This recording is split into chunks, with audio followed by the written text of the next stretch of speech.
Bismillahir-Rahmanir-Rahim. In the name of God, the most merciful, the most beneficent. Your Majesties, Your Royal Highnesses, distinguished members of the Norwegian Nobel Committee, dear sisters and brothers, today is a day of great happiness for me. I'm humbled that the Nobel Committee has selected me for this precious award. Thank you to everyone for your continued support and love. Thank you for the letters and cards that I still receive from all around the world. Your kind and encouraging words strengthens and inspires me. I would like to thank my parents for their unconditional love. Thank you to my father for not clipping my wings and for letting me fly.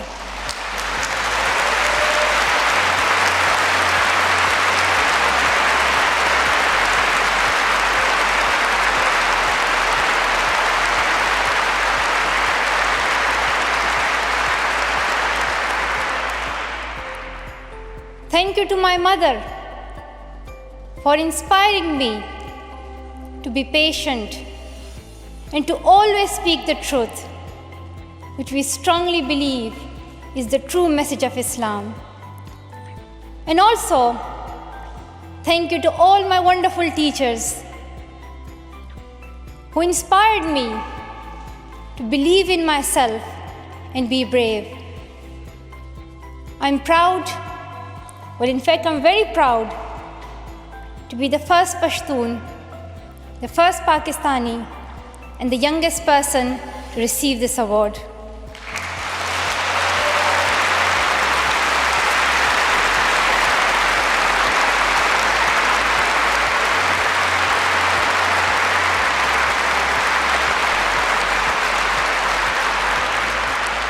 Along with that, I'm pretty certain that I'm also the first recipient of the Nobel Peace Prize who still fights with her younger brothers. I want there to be peace everywhere, but my brothers and I are still working on that.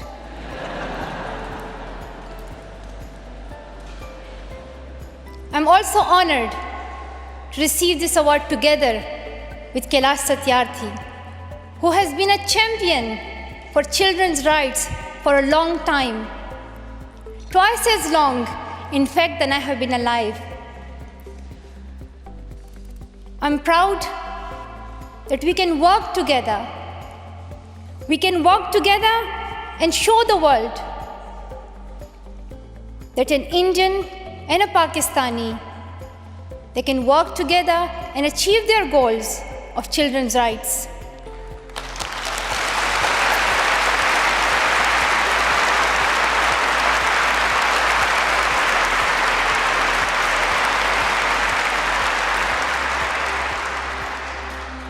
Dear brothers and sisters, I was named after the inspirational Malala Yousafzai, who is the Pashtun Joan of Arc.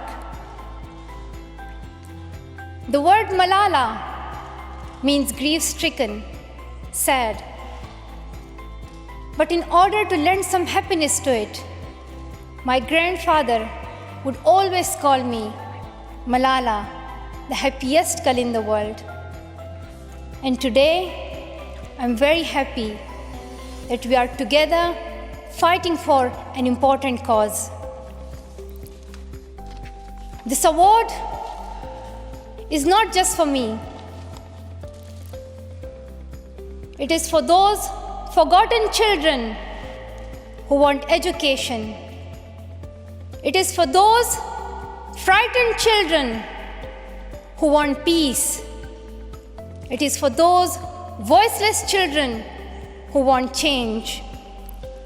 I'm here to stand up for their rights, to raise their voice. It is not time to pity them. It is not time to pity them. It is time to take action. So it becomes the last time. The last time. So it becomes the last time that we see a child deprived of education.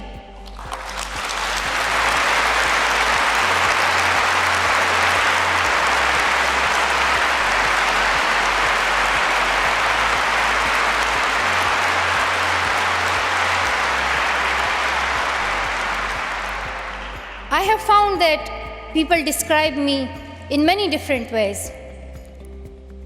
Some people call me the girl who was shot by the Taliban, and some the girl who fought for her rights. Some people call me a Nobel laureate now. However, my brothers still call me that annoying bossy sister. As far as I know, I'm just a committed and even stubborn person who wants to see every child getting quality education, who wants to see women having equal rights, and who wants peace in every corner of the world.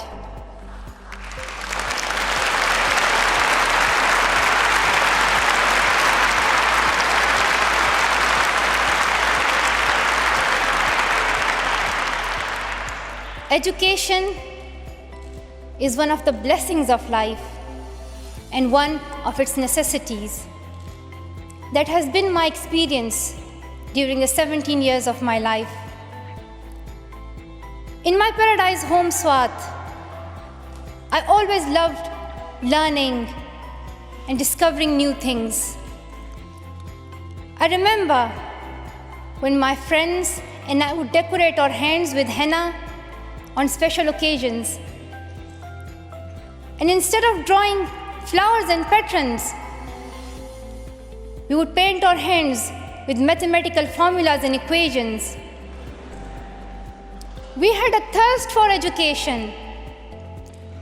We had a thirst for education because our future was right there in that classroom. We would sit and learn and read together. We loved to wear neat and tidy school uniforms. And we would sit there with big dreams in our eyes. We wanted to make our parents proud and prove that we could also excel in our studies and achieve those goals which some people think only boys can. But things did not remain the same. When I was in Swat, which was a place of tourism and beauty, suddenly changed into a place of terrorism. I was just 10 that more than 400 schools were destroyed. Women were flogged. People were killed. And our beautiful dreams turned into nightmares. Education went from being a right to being a crime. Girls were stopped from going to school. We could not just stand by and see those injustices of the terrorists, denying our rights, ruthlessly killing people, and misusing the name of Islam. We decided to raise our voice and tell them, have you not learned that in the Holy Quran Allah says, if you kill one person, it is as if you kill the whole humanity? Do you not know that Muhammad, peace be upon him, the Prophet of mercy, he says, do not harm yourself or others. And do you not know that the very first word of the Holy Quran is the word Iqra, which means read. The terrorists tried to stop us and attacked me and my friends who are here today on our school bus in 2012. But neither their ideas nor their bullets could win. We survived. And since that day, our voices have grown louder and louder.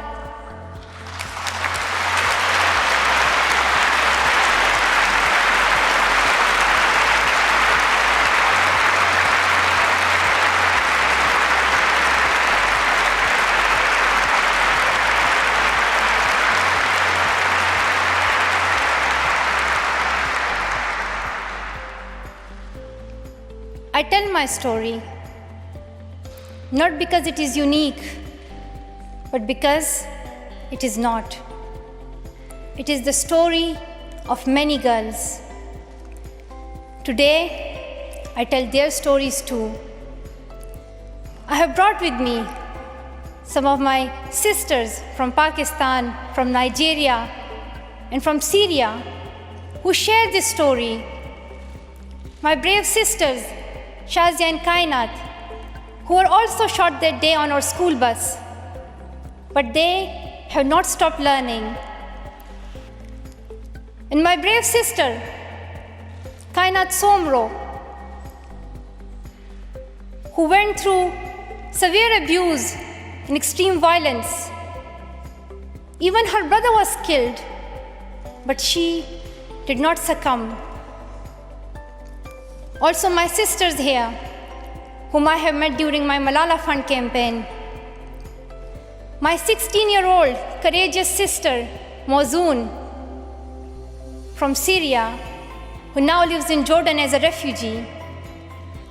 And she goes from tent to tent, encouraging girls and boys to learn.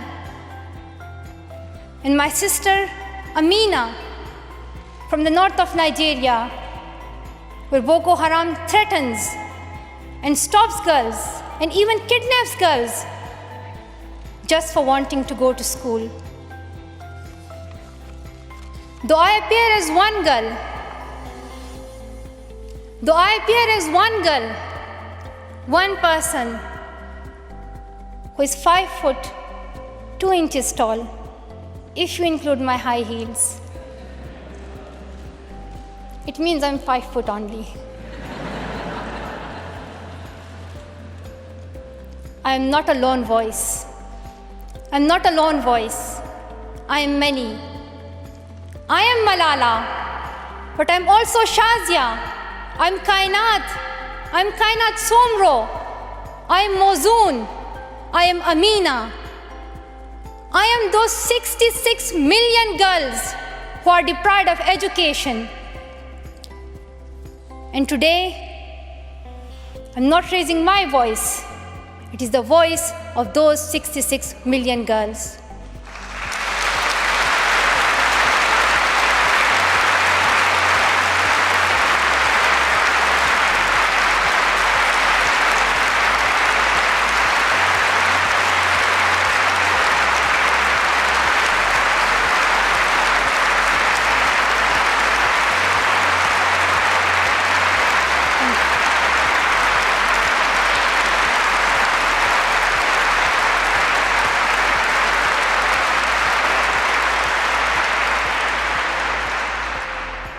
Sometimes people like to ask me, why should girls go to school?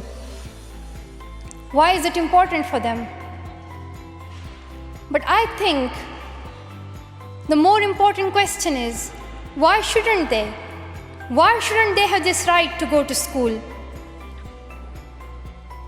Dear brothers and sisters, today, in half of the world, we see rapid progress and development. However, there are many countries where millions still suffer from the very old problems of war, poverty, and injustice. We still see conflicts in which innocent people lose their lives and children become orphans. We see many people becoming refugees in Syria, Gaza, and Iraq. In Afghanistan, we see families being killed in suicide attacks and bomb blasts. Many children in Africa do not have access to education because of poverty. And as I said, we still see girls who have no freedom to go to school in the north of Nigeria.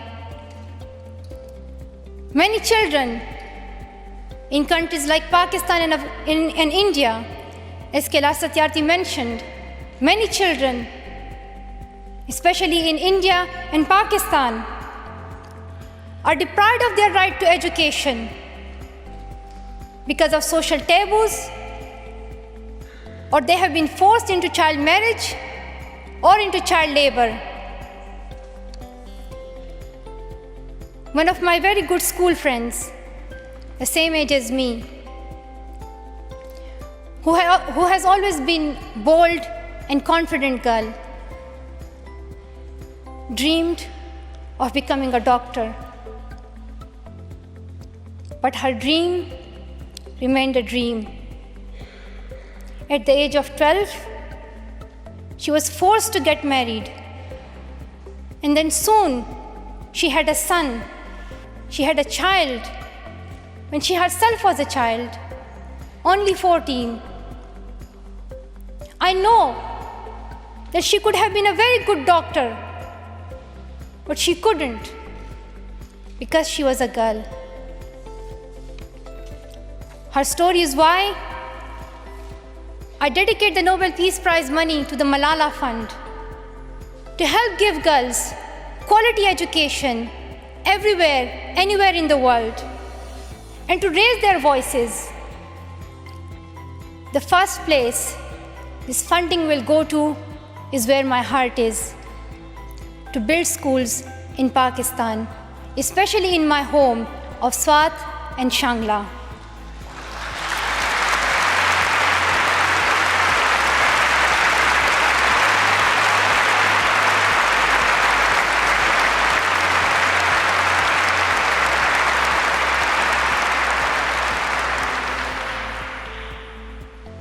In my own village, there is still no secondary school for girls. And it is my wish and my commitment, and now my challenge, to build one so that my friends and my sisters can go there to school and get quality education, and they get this opportunity to fulfill their dreams. This is where I will begin, but it is not where I will stop. I will continue this fight until I see every child in school. Dear brothers and sisters, great people who brought change, like Martin Luther King and Nelson Mandela, Mother Teresa and Aung San Suu Kyi, once stood here on this stage. I hope the steps that Kailash Satyarthi and I have taken so far and will take on this journey will also bring change, lasting change.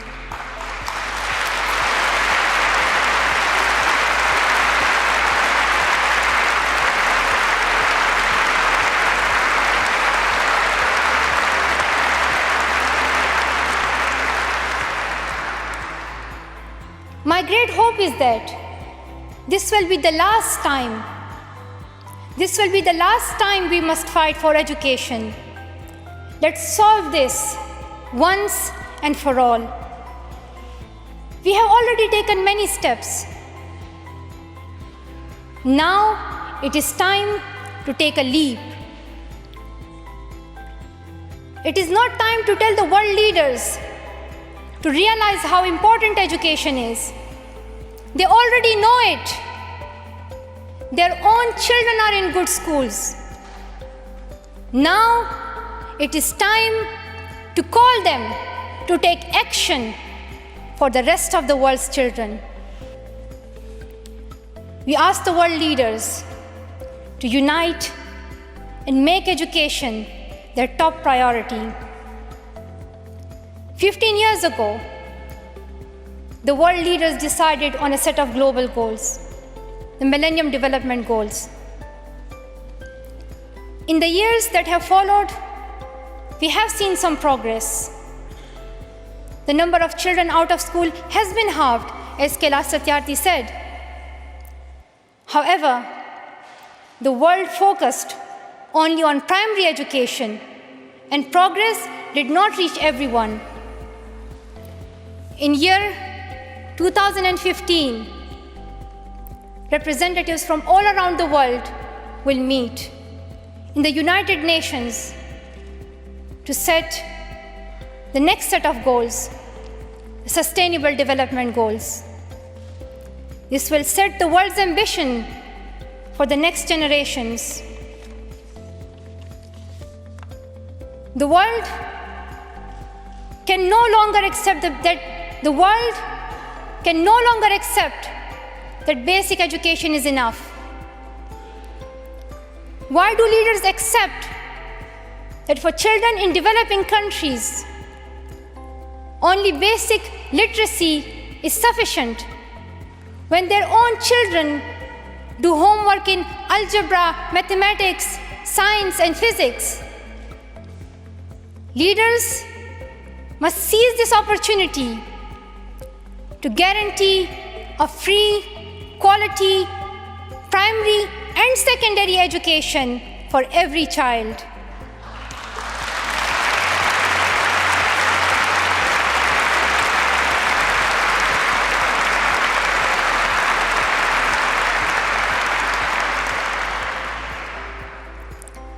Some will say this is impractical, or too expensive, or too hard, or maybe even impossible. But it is time the world thinks bigger. Dear sisters and brothers, the so-called world of adults may understand it, but we children don't. Why is it that countries which we call strong are so powerful in creating wars, but are so weak in bringing peace? Why is it?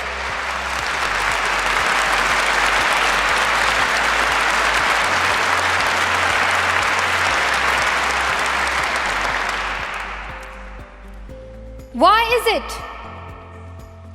that giving guns is so easy, but giving books is so hard? Why is it? Why is it that making tanks is so easy, but building schools is so hard? We are living in the modern age, and we believe that nothing is impossible. We have reached the moon 45 years ago, and maybe we'll soon land on Mars. Then, in this 21st century, we must be able to give every child quality education.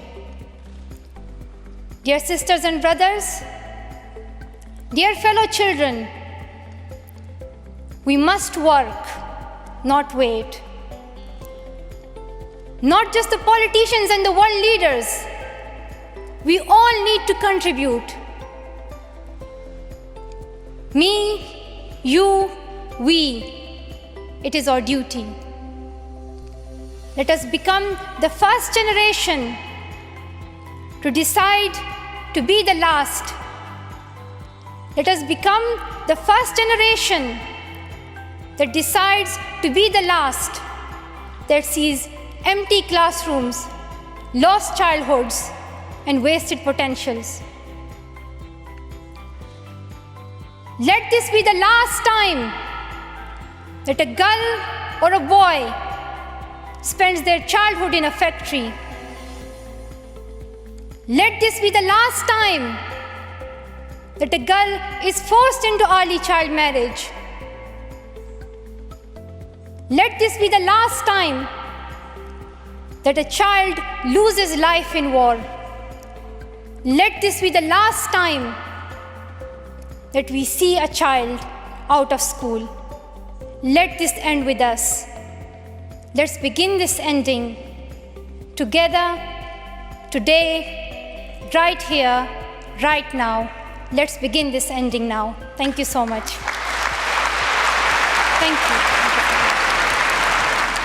अपने सपनों को motivational flight देने के लिए channel को subscribe कर लेना। जय हिंद, जय भारत।